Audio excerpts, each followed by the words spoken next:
আসসালামু আলাইকুম। আমরা বিভিন্ন জায়গায় মাহফিলে যাই, যারা আমরা ওয়াইজিন আছি, বক্তা আছি, তাফসির করে থাকি বিভিন্ন মাঠে। অবশ্যই আমাদেরকে ইখলাসের সঙ্গে মাহফিল করতে হবে। বিশেষ করে আমরা চুক্তির বিষয়টা খুবই আমাদেরকে দুঃখজনক বিষয় হয়ে দাঁড়ায় যে আমরা ৫০,০০০, ৬০,০০০, ১,০০,০০০ টাকা অনেকে কন্ট্যাক্ট করি, কিন্তু এটা ঠিক না।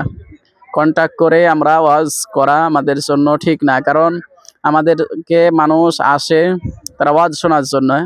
হেদায়েতের কথাবার্তা আমাদেরকে বলতে হবে যাতে মানুষ উপকৃত হয়।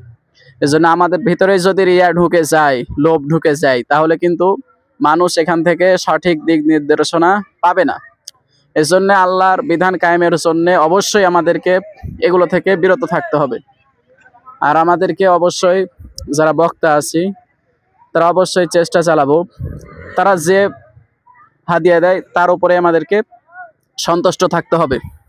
সন্তুষ্ট থাকাটাই প্রত্যেক মমিনের কাজ। মমিনের কাজই হলো সন্তুষ্ট থাকা, ঠিক না?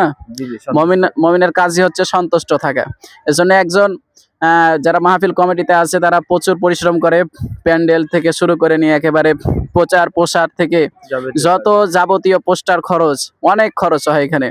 সব দিকে বিবেক খাটিয়ে আমাদেরকে এদিকে লক্ষ্য রাখা উচিত। আমরা যারা বক্তা আছি যে তারা যে এতগুলো পরিশ্রম করছে, তারা দিন রাত ১ মাস টানা খেটে খেটে কষ্ট করে তারা মাহফিলের আয়োজন করে, আমাদেরকে প্রচার করে, আমরা এখানে এসে আলোচনা করি আর চলে যাই। কিন্তু না, আমাদের যদি যাতায়াত খরচ দেয়, চলার মতো দেয়, তাহলে তো হবে।